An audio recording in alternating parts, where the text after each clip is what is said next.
So good evening, everyone, and welcome to the library at Campion Hall here in Oxford, both to those gathered here in person and those of you joining us online. This evening, I think we have a real treat, delayed from last term due to illness, St. Robert Southwell and His Readers by Professor Peter Davidson.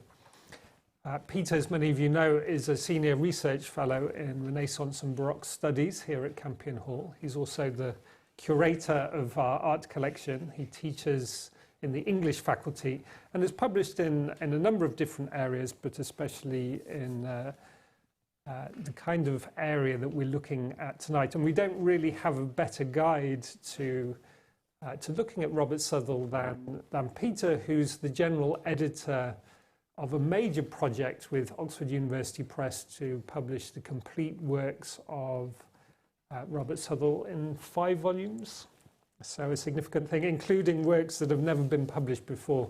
So that's a really exciting project that Peter's leading, and we're going to get a taste of some of the fruits of his research this evening, where he's really going to delve in, I think, into the sort of mystery about Robert Southwell's disappearance from the canon. Given his merits as a writer, given his early popularity, and I'm hoping for some enlightenment. As certainly he's not unknown, and there's a welcome a burgeoning of literature about Southwell again at the moment, to which Peter has contributed, but it will be hoping for some light on what happens to Robert Southwell's poetry, especially in the canon. Those of you online are welcome to enter questions, and we'll be able to offer those to Peter to answer after the talk. And the talk will be about 45 minutes. We'll wrap everything up around 6:45 p.m. But yes, so once again, I should have mentioned I'm Nick Austin. I'm the master of the hall, master of Campion Hall, and a Jesuit priest. And it's a personal pleasure for me to introduce this talk because I've loved Robert Southwell's writing since my early 20s. And so to have Peter enlighten us and open up Robert Southwell's writings and his significance for us this evening is a real delight. So, over to you, Peter. Nick, thank you so much. What was John Milton reading on the afternoon of the 30th of October, 1638? I think I can offer an informed guess, point to a possible source for Paradise Lost that has escaped notice, and lay before you a genuine enigma in the history of English literature. Now, we know that Milton was in Rome on that day, and that he dined in company at the Venerable English College in the Via di Monserrato. Surprising as it may be to discover the fiercely Protestant Milton in exiled Catholic company, in the earlier 17th century, the comparatively rare Protestant travellers to Rome from England tended to seek out their exiled Catholic countrymen, having few alternatives for company or for local introductions. Milton's name and the names of his fellow visitors are recorded in the manuscript register known as the Pilgrim Book, still at the college. The investigations of Gordon Campbell and Thomas Corns have shown that the poet is the only possible Dominus Milton to have been in Rome on that day. His companions were expatriate Catholic aristocrats, nobiles Angli. All were magnificently received in the college. The party was literary and scholarly. One member, Patrick Carey, 1624 to 57, would later compose sacred verse in Latin and light verse in English. The party also included Sir Nicholas Fortescue, 1605 to 44, an alumnus of the English Jesuit College at St. Omer's, which had a rich tradition of Latin oratory and Latin drama. Indeed, one of the St. Omer's plays, Mercia by Joseph Symonds, with its hermit magician dwelling deep in the oak woods of England, offers a haunting series of resemblances to Milton's Comus, which was first performed in Ludlow in 1634. Now, by the time of his visit to Rome, Milton had won renown not only for this vernacular masque, but also for elegant and memorable Latin verses, including a 1626 poem on the gunpowder plot, complete with descriptions of infernal caves and their rebellious inhabitants. After dinner, the magnificent reception accorded to the visitors would presumably have extended to a tour of the college buildings, including the chapel with its harrowing wall paintings of the martyrs whose blood had been shed for the Church in England through the centuries from St Alban onwards. This sequence had been begun to a considerable degree as a response to the news of the martyrdom of St Edmund Campion and his companions on the 1st of December 1581. It seems extremely likely that Milton and the other guests would also have visited the library. We know that in that library there was a manuscript collection, now bound, of the choicest verses and orations made by its students, the earliest entries dating from the 1580s, with additions still being made at the time of Milton's visit. And Milton was, after all, in company with two Catholics thoroughly versed in contemporary Latin. Now, that collection survives in the college to this day, catalogued as Liber 281. In it, on pages 132 to 138, is a substantial Latin poem by Robert Southwell, 1561 to 1595, Poema de Assumptione Beati Maria Virginis, which exhibits striking parallels with the opening two books of Paradise Lost. In this epic in miniature, Southwell praises the Blessed Virgin with Baroque ingenuity. Since she is sinless, Southwell argues, she is exempt from the power of death. The poem describes the rabid, furious response of a personified death and her infernal allies to this realization. It begins with a description of creation and moves swiftly on to paradise and its loss by the way of the temptations of the fallen Lucifer, who brings into being sin and death. Death is the protagonist of the poem from here on. She summons an assembly in the terrifying caverns under the earth, where she rules over her infernal court from a squalid throne.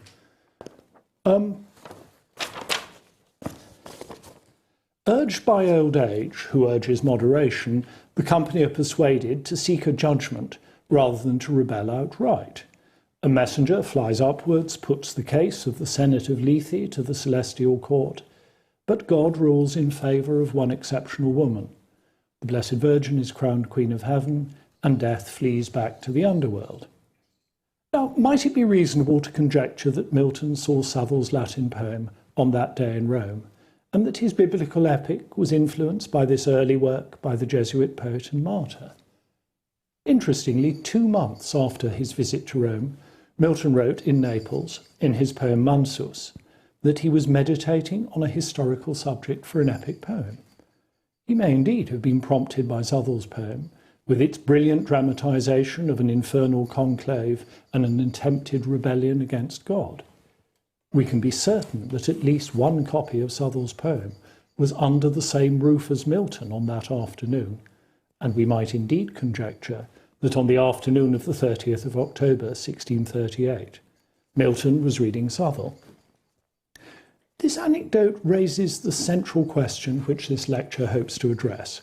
How can we be so certain that the name Robert Southwell would leap off the page to Milton's eye? Quite simply, in the first quarter of the 17th century, his name and work would have been inevitably familiar to anyone who cared at all for poetry in English. Southwell's work was already famous by the time of Milton's visit. In the early 17th century, his vernacular verses had outsold those of every contemporary except Shakespeare. His most popular prose work was frequently reprinted as well. In 1591, the stationer Gabriel Colwood issued, under the hand of the Lord Archbishop of Canterbury, Southwell's prose meditation, Mary Magdalene's Funeral Tears. This proceeded to run through 7 subsequent editions in London up to 1636. In the year of Southwell's execution, 1595, 6 editions of his works appeared alone in London. In all, Southwell's various works went through at least 20 editions in London between the years 1591 and 1636, and through at least 2 Edinburgh and 5 continental editions as well. These facts were all mustered by Louis Martz in the Poetry of Meditation in the 50s. I think I need to emphasise this. Southwell was, at the turn of the 17th century, the most printed and reprinted contemporary English language poet, save the Shakespeare of Venus and Adonis. Yet even now, Southwell has to some degree vanished from the canon, and has almost vanished too from the history of English literature. I am coordinating an attempt to edit his complete works, but hitherto only his verse and a few small prose works have received scholarly editions. Astonishingly, his immensely popular meditation, Mary Magdalene's Funeral Tears, exists in a modern edition only on my hard drive and on those of my fellow editors of the Oxford University Press Southwell. What I hope to show in the course of this talk is that Southwell seems to have vanished, or been vanished, by the time when English literature was becoming established as a subject for university study. This disappearance was partly, I suspect, a radical simplification of a truly complex narrative. But I will also argue that this removal of the popular and influential Southwell from the canon and from history reflects early 20th century ideas which are in part nationalistic and sectarian, hostile to any idea of internationalism or an international republic of letters. Why so? I suppose if the prestige of the vernacular is even questioned, if influence from outside England is admitted, English primacy, as the curriculum is formed, and the status of Shakespeare and Donne are also questioned, and these questions are altogether too uncomfortable to explore, which seems a very good reason indeed to explore them.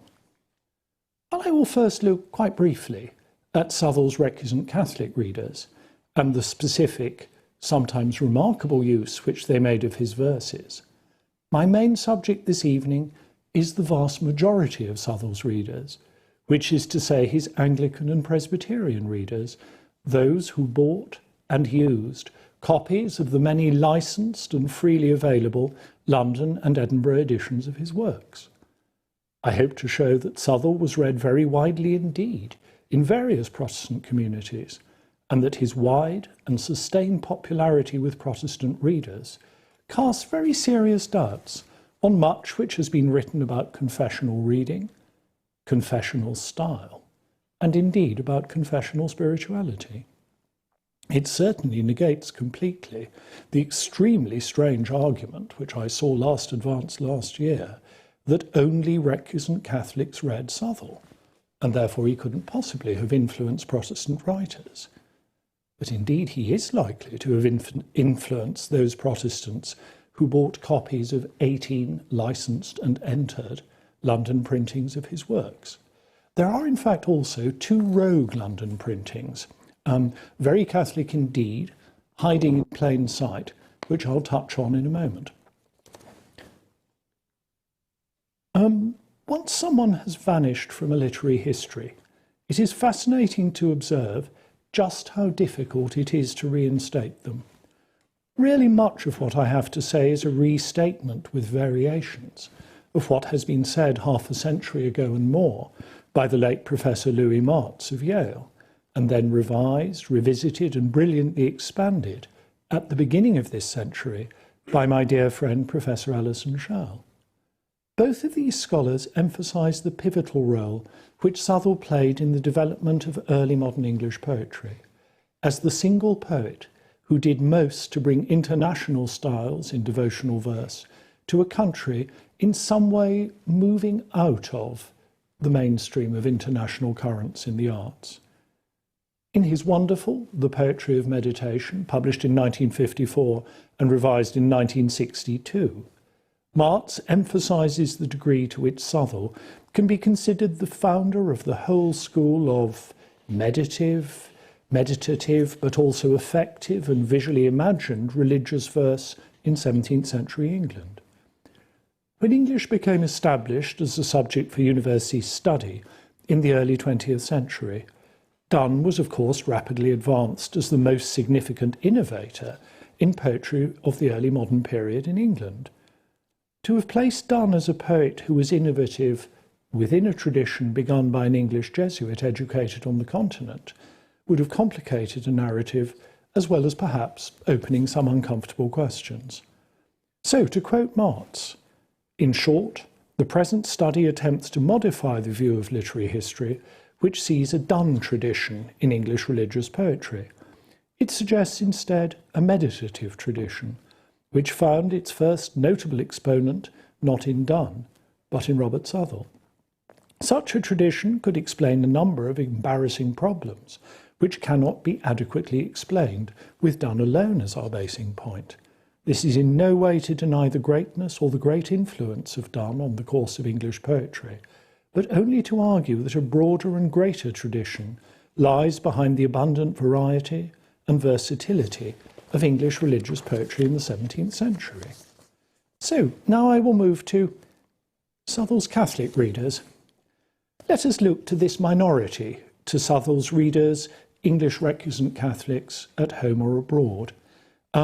They were presumably the first readers, but certainly not the only readers, by any means, in Southwell's mind when he composed his English verses, and they seem to have had access to his vernacular poems in manuscript 3 or 4 years before a selection of those poems were first printed in London in 1595, the year of Southwell's death. I do apologise, this is my faintest slide. The ink of this manuscript has faded quite considerably. That is actually the first witness to the text of the Burning Babe.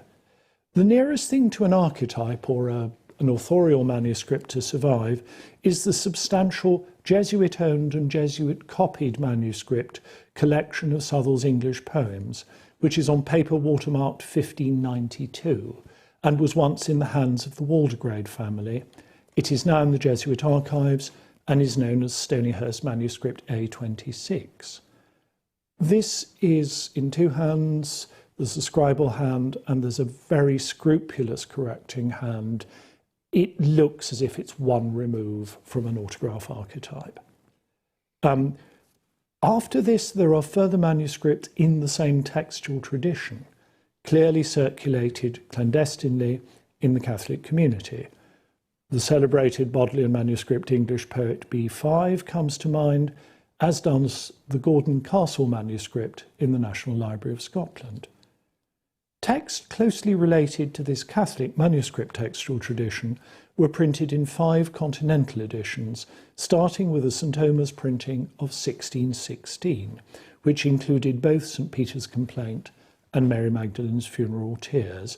This is a very explicitly Catholic collection, almost certainly for clandestine distribution. But there is a startling exception to this pattern. The 1590s London volume, titled Moinoniae, is clearly seeking a Catholic audience and attempting to circulate in the London market simply by a strategy of hiding in plain sight. There were 2 editions of Moinoniae, there were 2 editions of Moinoniae, both printed by Valentine Sims for John Busby in 1595, and a second edition also dated 1595, but the short title catalogue thinks 1599, a much more likely date for the later issue. Now, the title itself is extremely obscure and ingenious in the illusion which it makes. It is the kind of subtle, half-hidden analogy which is the staple of Jesuit encodement, and also of kind of analogical English Jesuit historical drama. If you decode that illusion, it at once identifies the author and creates an audacious allegorical reading of an episode in Ovid. Moinoniae, genitive of Mononia, most usually written Maeonia, means of Lydia, or of the parts around Lydia. but the form Myonia is found in Renaissance editions of Book 3 of his Metamorphoses, at lines 572 onwards, when the raging King Pentheus's men capture Acotes the Menonian, a priest of Bacchus, and drag him bound before the king. The Latin text is up on the slide. So the guards say, "We have captured a companion of his, a priest of his sacred rites," to whom King Pentheus says, "O you who are about to die, and by your death teach others a lesson, tell me your name and your country, and why you follow the customs of this new religion." And Acotes answers without fear that he is a Myonian, and says, "Illi metu vacuus, nomen mihi dixit Acotes, patriae Myonia est." He has been miraculously converted to the worship and priesthood of Bacchus. He is hauled away to a dungeon and torture. In fact, his prison flies open and he escapes, and it is the king who condemned him who dies the horrible death. This 1590s elusive reading is unequivocally oppositional. It reminds me actually very strongly of the fragmentary biblical quotations on Sir Thomas Tresham's 1593 Triangular Lodge, that the more you explore the context of the quotation, the more oppositional they become. In this reading, the cult of Bacchus is Catholicism, Acotes is the Menonian, is Southwell, and Mad King Pentheus, torn limb from limb, is Queen Elizabeth. Having discovered this whole freight of meaning in a one-word title, the claim which follows on the title page is clearly nothing but a smokescreen, implying legality, hiding behind the London editions of St. Peter's Complaint, attempting in short to hide in plain sight. Myonia claims to contain certain spiritual poems and hymns omitted in the last edition of Peter's Complaint, being needful thereunto to be annexed as being both divine and witty, all composed by Mr. R.S. It is actually an explicitly Roman Catholic collection. It begins with the sequence of meditative poems on the lives of Mary and Jesus, which occur at the beginning of the Catholic family of manuscripts, and contains the translation of the Corpus Christi hymn Lauda Zion Salvatorem. The explicitly Marian and Eucharistic poems gathered here were unlikely to pass for Reformed devotion, even if Southwell's very beautiful but very dangerous poem on Mary Queen of Scots, Decease, Release, which is present in all the Catholic manuscripts, is here omitted. Locally in Oxford, it seems to me particularly interesting that there's a copy of Myonia in the Library of Jesus College, a Reformation foundation chartered by Queen Elizabeth, that is, allegorically King Pentheus. So I would like to turn now to the use which two recusant Catholic women, readers of Southwell, one in the 16th and one in the 17th century, how they read, absorbed and transformed Southwell's poems in their own work. Elizabeth Grimston's Miscellanea, Meditations, Memoratives, was released posthumously in 1604, the year after her death. She had been born in Norfolk, a distant kinswoman of Southwell's in 1563. Her book is a mother's testament, the work of an unhappy recusant at odds with her Anglican birth family, and contains, in chapter 11, a set of meditations on sin and forgiveness, weaving in and out of Southwell's St. Peter's Complaint, borrowing and varying Southwell's words in changing patterns of perspective on redemption and Christ's mercy.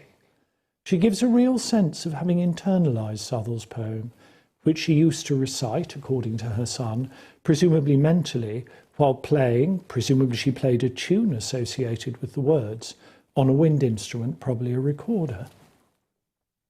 I will say no more here about her, in that this work has been so well investigated by Alison Shell, whose research I acknowledge with sincere gratitude.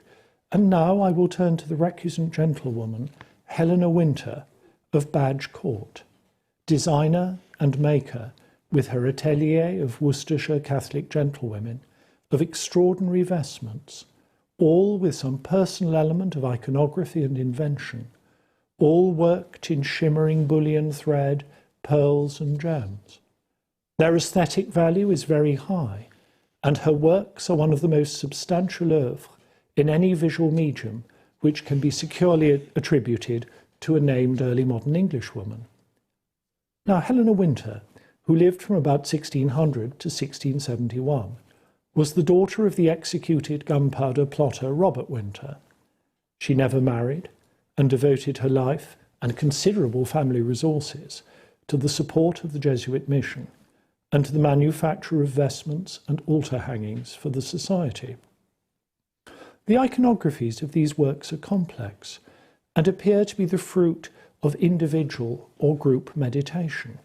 There is a clear sense that her atelier was also a religious gathering for daily meditation and prayer. Here again I want to acknowledge a friend and fellow scholar. The thoughts which follow were very much developed with Janet Graffius, curator at Stonyhurst of half the Winter textiles and curator of the exhibition of them at Auckland Castle. It was already established that much of the imagery on the winter vestments was derived from a book of Hortulan meditations, Partenia Sacra, by the English Jesuit Henry Hawkins, published at Rouen in 1633.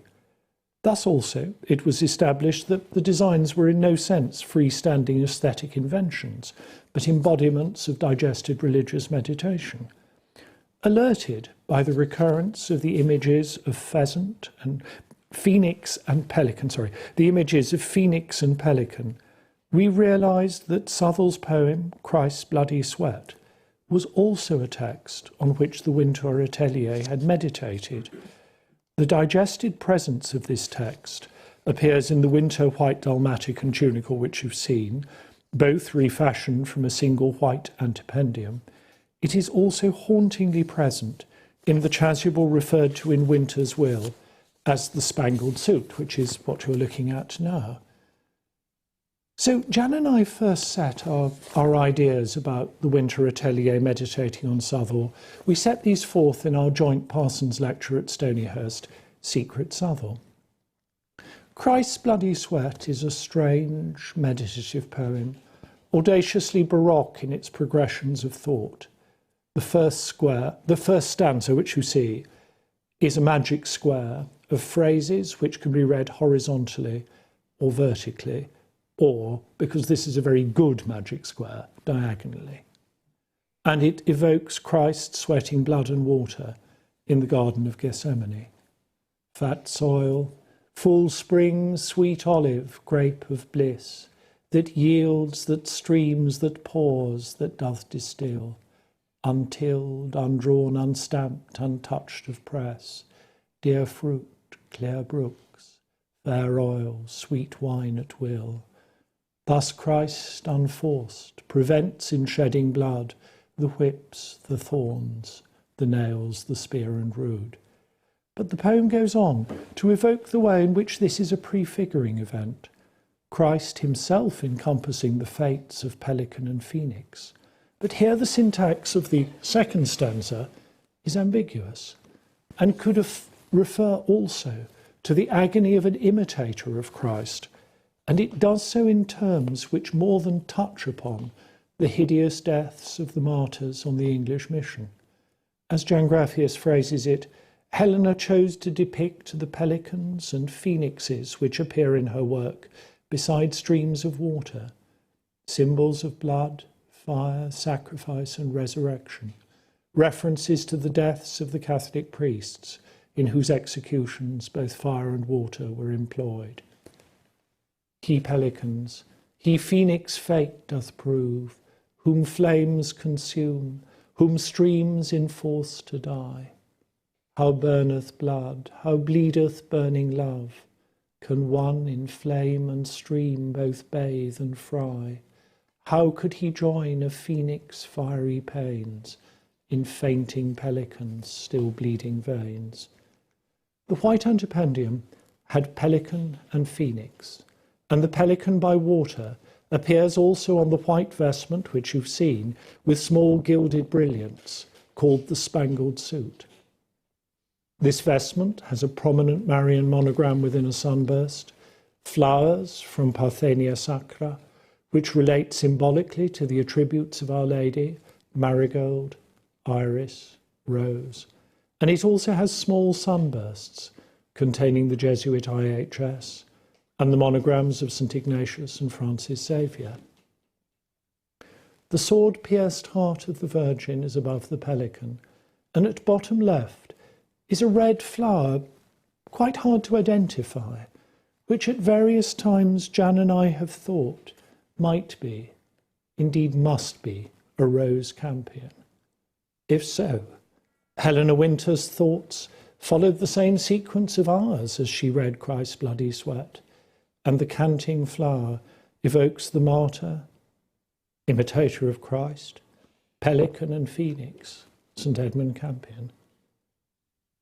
This leads naturally to a brief consideration of an exceptional category of Catholic reader of Southwell, which is to say the martyrologists of the late 17th century, who gathered and preserved Southwell autographs and scribal copies of works by Southwell as they assembled evidence for the eventual process of his canonisation.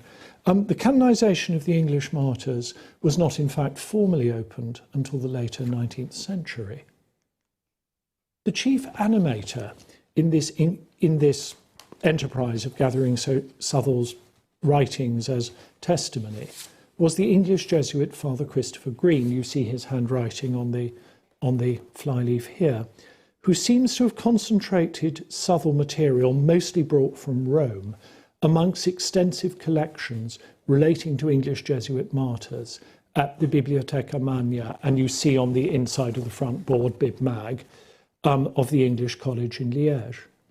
He annotated his intervention and intention on this title page of a pamphlet now in the Bodleian, as you see here, and you see also the library mark of, down the bottom, of the Biblioteca Magna of Liège.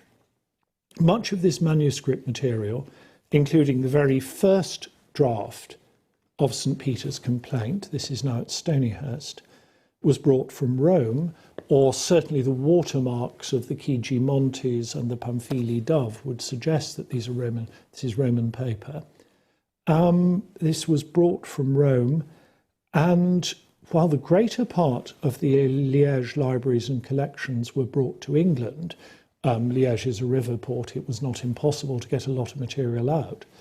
When the Napoleonic armies arrived in the bishopric of Liège, they plundered the Jesuit college with the spite which they reserved for British establishments on the continent, and they scattered those manuscripts which hadn't been got out, those manuscripts remaining there, which we can conjecture, sadly, must in fact have formed a reserve of the most important works.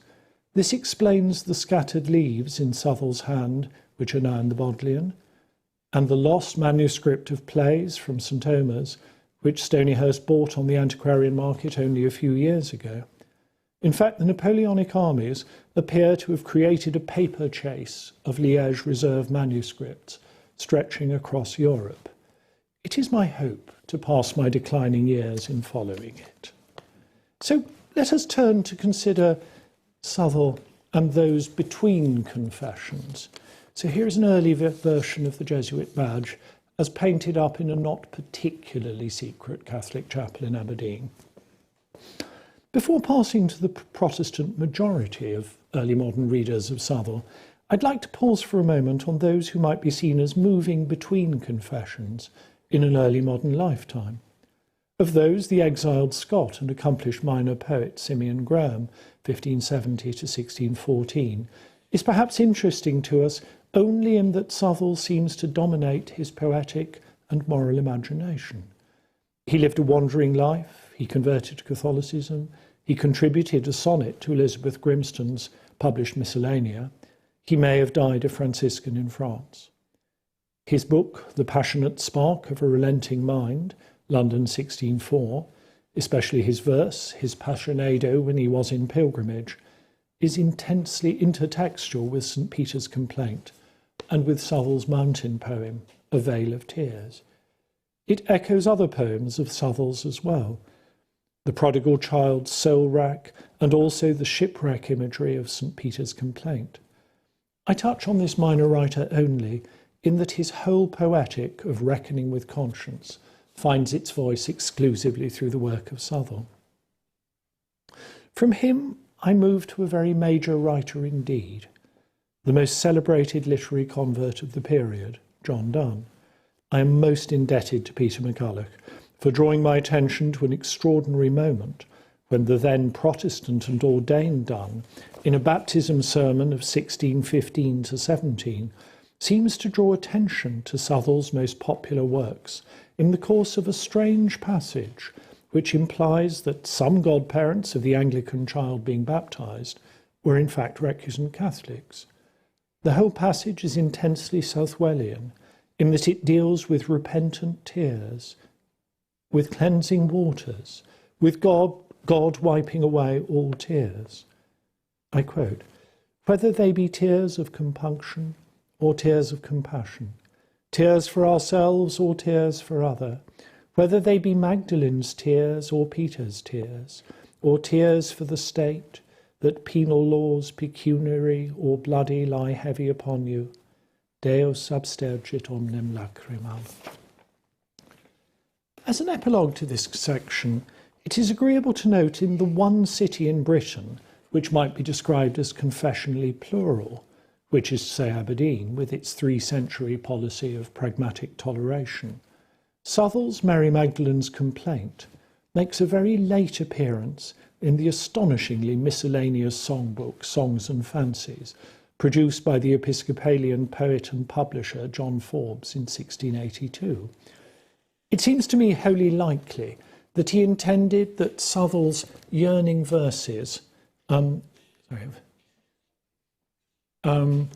should be read in different modes by different confessions in the plural city. With my love, my life was nestled in the sum of happiness. From my love, my life is wrested to a world of heaviness. O let love my life remove, sith I live not where I love. My own thought is that that kind of plurality is potentially present in the text from its composition. Southwell was, above all, a generous poet.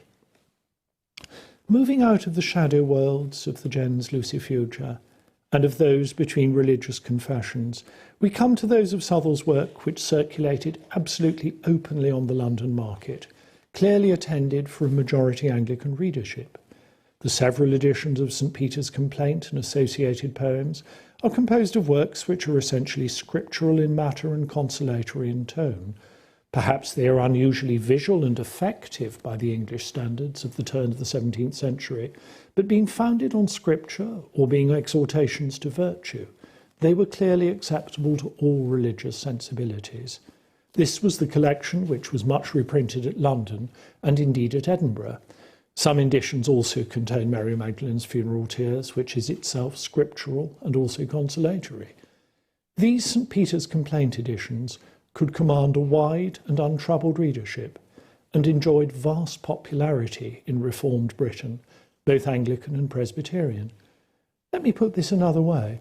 Although they did not read the whole canon of his verse, in the 40 years after his death, a substantial quantity of Southwell's work had a huge and appreciative readership amongst English-speaking Protestants.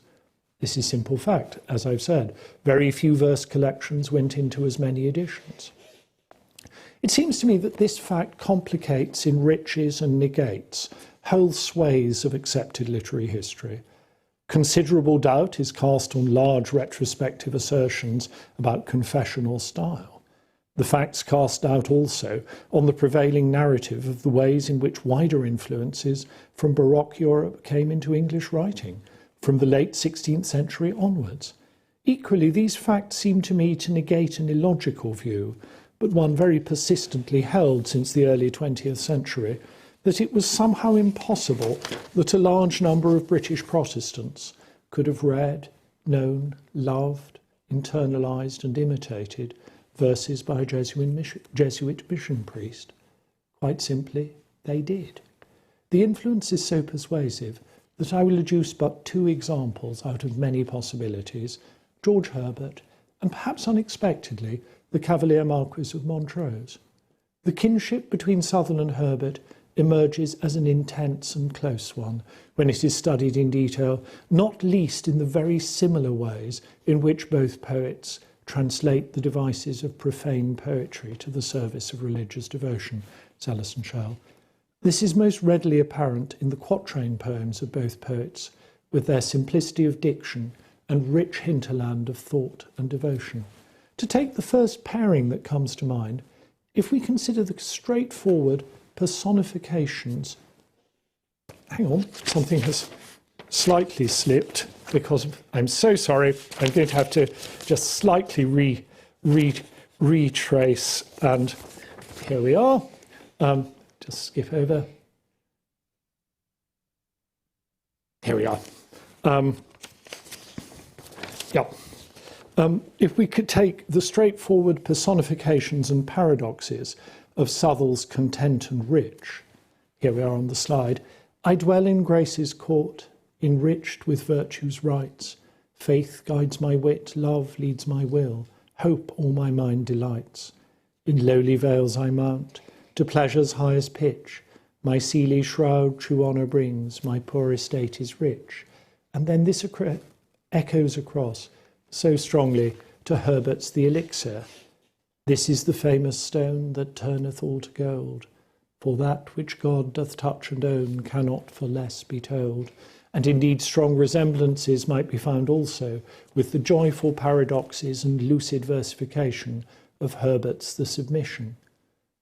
How know I, if thou shouldst me raise, that I should then raise thee? Perhaps great places and thy praise do not so well agree. Wherefore unto my gift I stand, I will no more advise. Only do thou lend me a hand, since thou hast both mine eyes. Considering Southwell as an exemplum and source for Herbert, it seems that a substantial number of Herbert's poems on sin and repentance arise from Herbert's absolute immersion in the last part of St. Peter's Complaint. Whilst Herbert is of course a transformative poet, the degree of involvement with Southwell's text is close to that of the immersion of Simeon Graham. One example will have to stand for many possibilities, and this is one observed by Herbert's mid-20th century editor F.C. Hutchinson, who pointed out the striking parallel with one of Herbert's greatest achievements, the dialogue lyric, the third, entitled Love, which concludes Herbert's The Church. So let us first have Southwell's St. Peter. At sorrow's door I knocked. They craved my name. I answered, one unworthy to be known. What one, say they, one worthiest of blame, but who? A wretch not God's nor yet his own, a man, oh no, a beast, much worse. And then appreciate the remarkable parallel in Herbert's dialogue poem. But quick-eyed love, observing me grew slack from my first entrance in, drew nearer to me, sweetly questioning if I lacked anything. A guest I answered, worthy to be here. Love said, you shall be he. I, the unkind and grateful, ah, my dear, I cannot look on thee.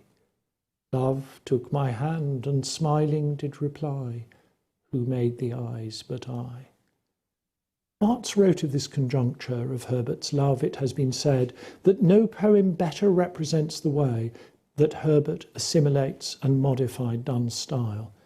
But in a sense, would it not be more accurate to say that this poem represents the way in which Herbert assimilated and modified Southwell's style? Of course, a whole lecture could follow here on the subject of tears in early modern sacred and indeed political poetry. The tears of Southwell's St. Peter's Complaint and Mary Magdalene's funeral tears flow copiously through the mainstream of 17th century English poetry. Herbert, the much maligned Crashaw, Andrew Marvell.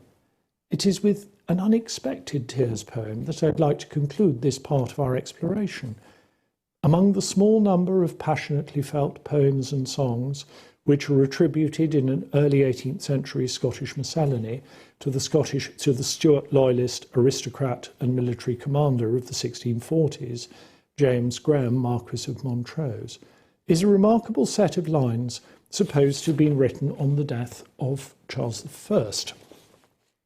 Burst out my soul in main of tears, and thou my heart's sighs tempest move. My tongue let never plaints forbear, but murmur still my crossed love. Combine together all in one, and thunder forth my tragic moan, which is of course a reworking of the opening of Southwell's St. Peter's Complaint, and of its subsequent imagery of storm and shipwreck and a hopeless voyage. Launch forth my soul into a main of tears, full fraught with grief the traffic of thy mind. Torn sails will serve, thoughts rent with guilty fears. Give care the stern, use sighs in lieu of wind. Remorse thy pilot, thy misdeed the card. Torment thy haven, shipwreck thy best reward. Now we know this influence to be real. In the Inner Periphery Library in Perthshire, perhaps the only serious historical library in Britain to be approached down a rutted farm track, is the small octavo Edinburgh edition of Southwell's poems. It's on the top right, shelf E, volume 11. And there on its flyleaf, indeed, is the vaunting Latin motto, Citotio syllabitur orbis, with which Montrose marked his ownership of his books. Here's a very nice angry marble Cupid from the Jesuit. Now, I'm not going to emphasise further this fact of Southwell's vast popularity, nor further expound his influence on Protestant writers, but I would like, in conclusion, to consider the strange case of his disappearance, nearly, from the canon and from much literary history. Perhaps a majority of scholars are still influenced by a literary historiography which developed through the confessional tensions of the 19th century. And this historiography found written form just as English literature emerged as a university subject in England in the 1920s. This historiography is perhaps unduly influenced by nationalist agendas and by the religious controversies of the 19th century in England, including perhaps the hostile pronouncements of Leo XIII against the Church of England, which filled the old card catalogue of the Vatican Library with such titles as the Pseudo-Archbishop of Canterbury or a man who calls himself the Dean of Durham. In this context, I can't resist in quoting what you might call a worst-case view of the Society of Jesus, which emerged from the most liberal circles of mid-19th century Oxford and England in the person of Arthur Hugh Clough. Now, admittedly, this passage of chateau-bottled vitriol is one which Clough puts in the mouth of the not wholly sensible aesthete Claude in his 1849 verse novel Amour de Voyage, but it is astonishing enough that he set it on paper at all. He speaks of the Society of Jesus. These that fanaticized Europe, which now can forget them, release not. This their choicest of prey, this Italy. Here you see them here with emasculate pupils and gimcrack churches of Jesu, pseudo-learning and lies. More than enough to give a flavour of the whole passage. But strangely, Eustace's or Clough's revulsion from international Baroque learning and devotion is echoed in more temperate terms, perhaps, by one of the most influential critics of English literature of the early 20th century, H.C. Grierson, the critic who seems to have brought the insular and not always helpful phrase metaphysical poets into common use. In Grierson's Metaphysical Lyrics and Poems of the 17th Century, published by OUP in 1921, his dismissal of Southwell is ingenious, if not wholly logical. Southwell is simply removed from the history of English literature for being hectic, for being overwrought emotionally, and for having been educated abroad. In short, he is dismissed, his influence undiscussed, for being insufficiently English. Catholic poets, on the other hand, like Robert Southwell, learned from the Italians to write on religious themes in the antithetic, conceited, passionating style of the love poets of the day. His Tears of St. Peter is not demonstrably indebted to Tansillo's Le Lacrime di San Pietro, is composed in the same hectic strain and with a superabundance of the conceits and antitheses of that and other Italian religious poems of the 16th century. So, if any doubt lingers that Grierson's agenda is confessional and nationalistic, We only need really to consider a few sentences from his dismissal of Southwell's poetic heir, the unfortunate Richard Crashaw. Crashaw's long odes give the impression at first reading of soaring rockets scattering balls of coloured fire, happy fireworks. His conceits are more after the confectionery manner of the Italians than the scholastic or homely manner of the followers of Donne. Neither spiritual conflict controlled and directed by Christian inhibitions and aspirations, nor mystical yearning for a closer communion with the divine is the burden of his religious song, but only love, tenderness and joy. In Crashaw's poetry a note is heard, the accent of the convert to Romanism. The Catholic poet is set free from the diagnosis of his own emotions, of his own spiritual condition. And this rather perverse argument was advanced at a fatal moment of canon formation, at a moment when all credit for cosmopolitan literary innovation in early modern England was given by Grierson to Dunn.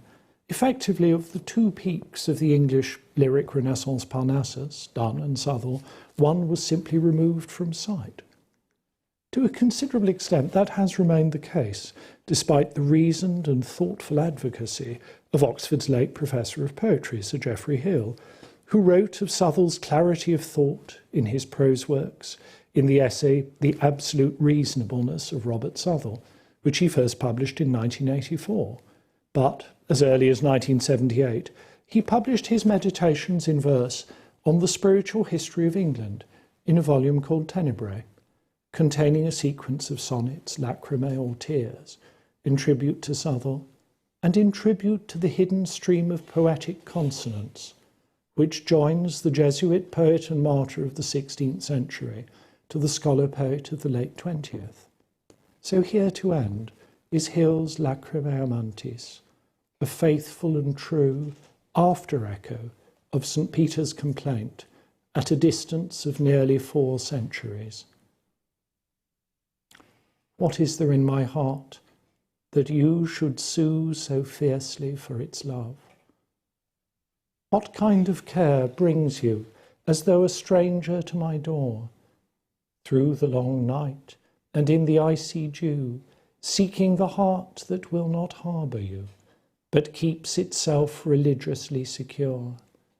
At this dark solstice filled with frost and fire, your passion's ancient wounds must bleed anew. So many nights the angel of my house has fed such urgent comfort through a dream, whispered, your Lord is coming, he is close, that I have drowsed, half faithful for a time, bathed in poor tones of promise and remorse. Tomorrow I shall wake to welcome him. Thank you.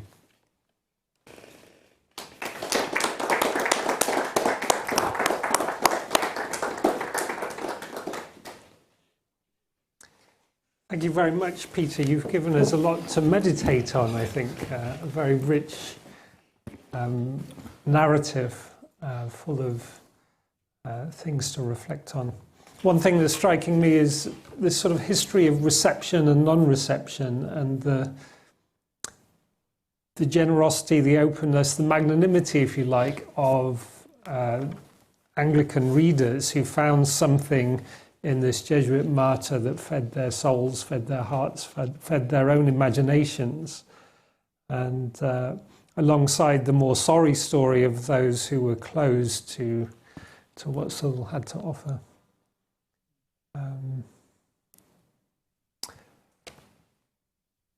We have an audience here whose interests very much cross over with this period in different ways. So perhaps to begin with, if I open up to questions here, and then if you're online, please do enter your questions online and we'll get to you very shortly. Noel, and if you'd wait for the microphone to arrive, then thank you. Well, thank you, Peter, for a marvellous talk. Probably a rather obvious and elementary question, but in the body of poetry that was so frequently reprinted and obviously bought and read by English Protestant readers. How, to what extent does that body of poetry contain themes and statements that are so specifically Catholic that they would be regarded as theologically wrong by a Protestant of that period? And if so, how openly so? That's a terrific question, and one that I had to ask myself very, very seriously at the beginning of this work. More or less, if we set aside retrospective and artificial distinctions of confessional style, most of what is in those licensed London editions is scriptural in basis, consolatory and edificatory in tone, in many ways confessionally neutral in terms of the time. I mean, I'm thinking, within a cross-confessional use of, say, Ignatian meditation, whereby Constantijn Hergens, the Stadthouder's secretary in Calvinist Holland, beyond any doubt made the Ignatian meditations and wrote a sequence of poems called Heilige Dagen, which are Ignatian meditation poems, composition of place, everything. So I think the answer is it's a careful selection. There are no alarm bells in that selection, and that is the one that went into 18 editions. Though it's interesting that retrospectively, St. Peter's complaint is disowned as in an effective and emotive manner that nobody English could possibly accept, whereas obviously it was very nourishing and very acceptable to contemporary English readers. But I would say that in a curious way, that's such a tightrope that Grierson and co can construct for themselves, because actually, perhaps a text that I didn't quote, the end of John Donne's Death's Duel, which is one of the most physically affective pieces of writing in early modern English.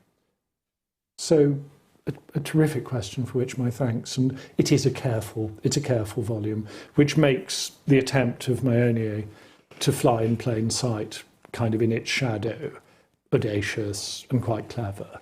And the implication that most Catholic and combative volume is in some way licensed as a supplement to this rather careful selection is part of the strategy it uses to try and pass into London circulation. Thank you. I suppose that it's a lot more difficult with poetry to edit out the unacceptable bits. But I think I remember that the most modern edition of Southwell's Short Rule of a Good Life is actually based on an Anglican version in which some of the more explicitly Catholic bits are glossed over or edited out or so on. So with the prose, with some of his prose works, he was able to, the editors were able to make it more acceptable, but with the poetry they had to choose, I suppose. Yeah, and I think the Marian and Eucharistic poems are all in the volume that is on the London market only, kind of slightly under false colours. Yeah. I think that's exactly, and that the prose was incredibly popular with all confessions. Mm-hmm. Yeah. And the adaptations are very often, as you say, quite modest ones. Mm. Mm. Any more questions from here in the library? Henry. Thank you. Do I have a message? Yes. Thank you very much, Peter, for a wonderful talk. I enjoyed it a great deal. I was wondering whether in your work on the edition, looking at individual copies of these 23, I think you said, early editions of Southwell, whether you found them, among them, decorated and customised copies with pietistic elements in them, either engravings or bindings, and thinking about that beautiful cope, chasuble, whether there were any examples of fabric bindings on them. Alas, no, though. I mean, it's a wonderful question, and there are enriched copies, copies that are bound up with bits of manuscript, copies that are bound up with bits of manuscript thought to be in Southwell's hand, quasi-relics. And there's a wonderful thing in the Huntington, which is a kind of Samuel band of all kinds of Southwellian material, which looks quite closely related. I mean, it's almost Grangerized, you might say. Fabric bindings look to have been possibly removed because, unfortunately, the Green collection, which would have been, the actual autograph of St Peter's Complaint I showed, that's in a nice workaday Lancashire 19th century binding, which was obviously part of an early 19th century tidy up. But that is exactly those small stitch pamphlets are what I would have thought would be absolute candidates, as you say. And there are other things at Stonyhurst where writings of a particular culted individual have decorated and enriched bindings. So yes, I mean, in terms of Grangerizing and in terms of making these extraordinary kind of anthologies of prose and verse, very often sort of supplementing in manuscript on flyleaves. So all those things, though alas, I would bet that you're right, there were embroidered bindings, but they have gone. I mean, I think partly blaming Napoleon and just partly blaming 19th century pragmatism.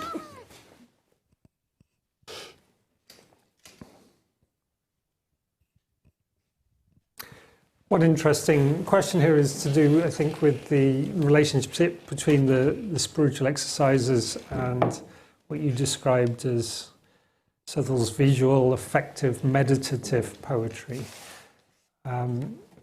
Terence O'Reilly has recently shown quite convincingly, I think, that the old image of Ignatius as the archetypal anti-Lutheran is a completely mistaken picture, and that in the 1520s and 30s, Ignatius's main concern was not to oppose the heretics, but to avoid being classed as a heretic himself.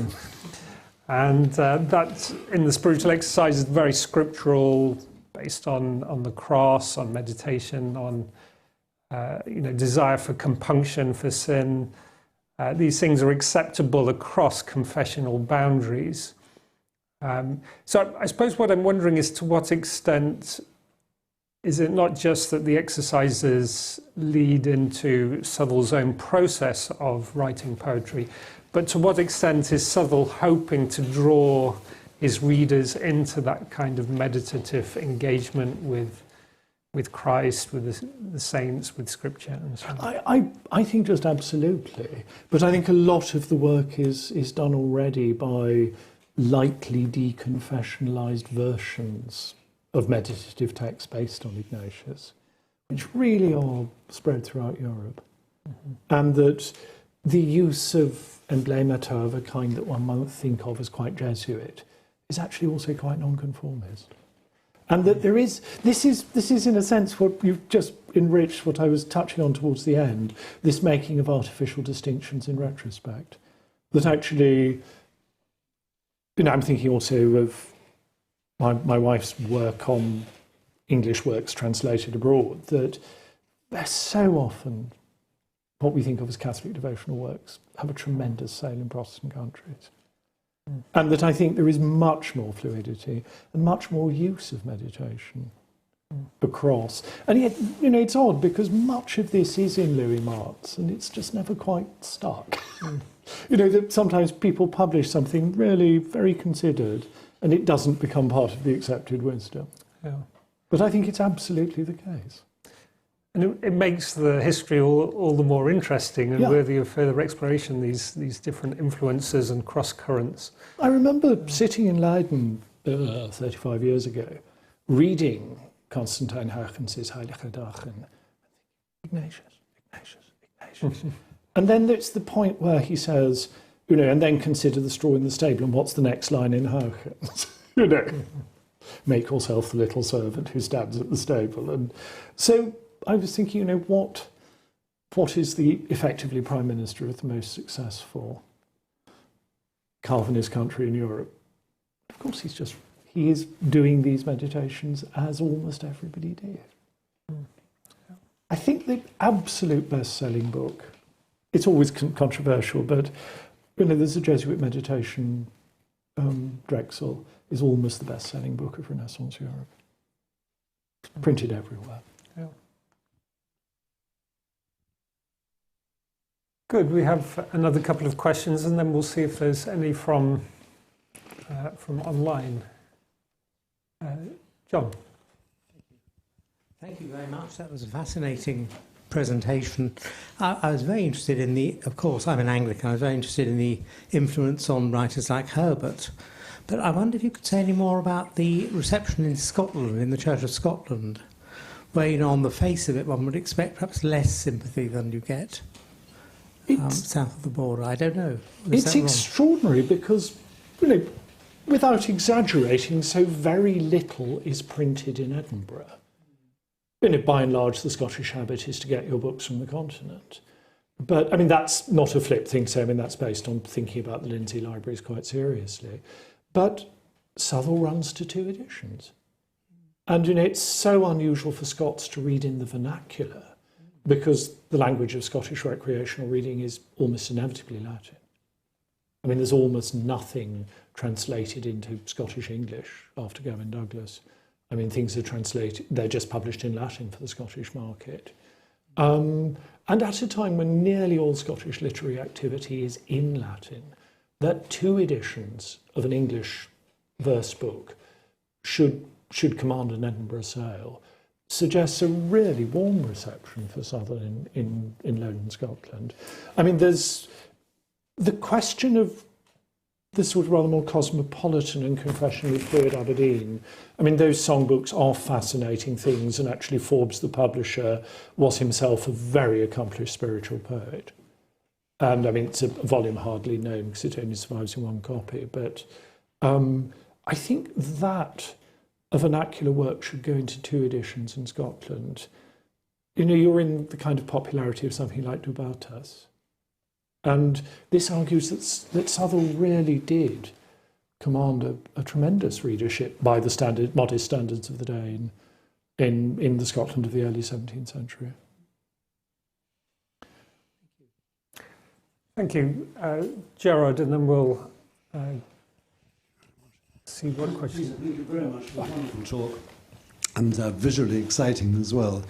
I was just wondering, when you were comparing Southwell with Dunn, about the manuscript tradition, and you mentioned the wonderful manuscript English poet B5, and which shows that Southwell is being transcribed within a devotional and sort of hymnic tradition 75 years on, and how that compares with the transmission in manuscript of Dunn. We know there were thousands of individual copies of Dunn, but what was happening by 1657 when that manuscript of Southwell appeared? I think as Dunn rises, Southwell is fading. I've said comparatively little about Dunn this evening, being in the presence of the expert, but I think that Southwell continues to circulate into the mid-century, because I think English poet B5 is late 50s on internal evidence. It's certainly Southwell seems to continue to circulate in that kind of Staffordshire, Blue Vein, Tixall, Thimbleby, that sort of grouping of people.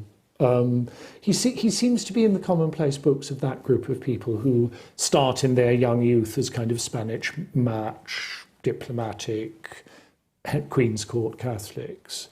But I think as Donne rises and rises, and is also translated, there seems to be a bit of activity. I'm just beginning to find out a bit about some Paris manuscripts.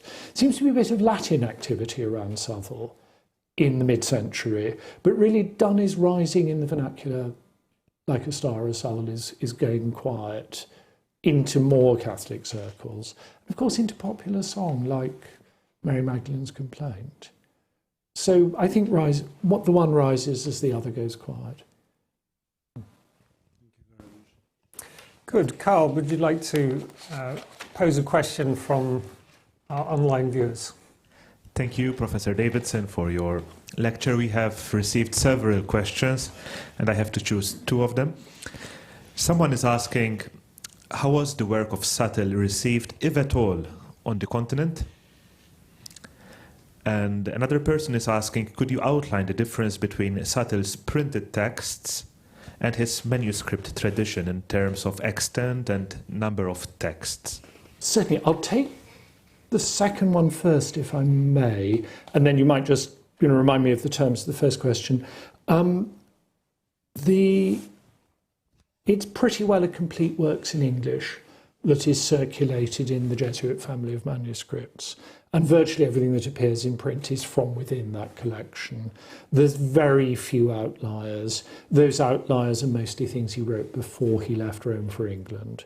So there's the poem on the Assumption. There's a couple of little sort of rather personal meditative poems. There are some notes that are not atypical for a Jesuit student of the day. So those don't really travel into the main corpus. The Latin poems seem to travel in a different circuit from the English poems. Maybe talk about that later, but to answer the very good question at once, what's printed is, as we were talking about earlier, what's printed in London is a fairly safe, confessionally neutral grouping. That Maione is an explicitly Catholic grouping from the Catholic manuscript tradition. What is published on the continent, mostly by John Wilson at Saint-Omer, is from, again, the same Catholic manuscript tradition. So I think you probably have a kind of central repertory in the hands of the Jesuits, copied in manuscript and forming the basis of the priest's songbook that then goes to somewhere near Bristol and turns into Bodleian English Poet B5. And then the printed editions tend to generate the other printed editions. The Gordon Castle manuscript seems to be copied from a continental Catholic printed edition. That's a very rough answer. The poem on Mary Queen of Scots is a strange one, because that, of course, is a police matter, and so we do have a secret police copy of it now in the library at Lambeth Palace, which was seized on the street several days after her execution. But quite a complex question. Carl, if you could just remind me of the terms of the other very good question. So the first person was asking, but you have already started answering this question, how was the work of Southwell received, if at all, on the continent? It's quite hard to tell. I mean, compared to the obvious, triumphant sweeping of Europe by Joseph Simmons, performed all over the place, the way that Campion himself has performed at the Imperial Court. He seems to have a quiet manuscript life. There are translations of the prose devotions. There are no translations, unlike Dunn. There are no vernacular translations of the verse that I've ever come across, though I've just been adverted to what looks like a Latin translation of one of his English poems in a Paris Carthusian manuscript of the 50s. So there is a rough answer, less of a verse presence, and certainly, no translation vernacular to vernacular, as would be the case with Donne. Thank you. Okay, well, I think we're drawing to an end of our time for this conversation. So thank you very much, Peter, for sharing so much of this story, this fascinating story about Sutherland from your research over the years. And we'll look very much forward to how the project of his complete works unfolds. Meantime, the best edition of Sutherland's poetry is edited by Peter, so please do have a look at that and order a copy.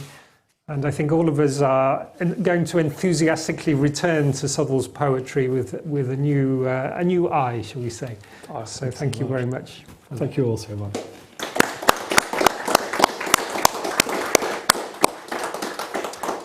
So thank you everyone for joining us this evening, and do keep in touch with future events, future Campion lectures. In Trinity term we have the Darcy lectures by Father James Keenan, who will be unfolding moral theology for us, a series of 8 lectures. So that promises to be very exciting and will be live streamed as well as in person. So do join us for that.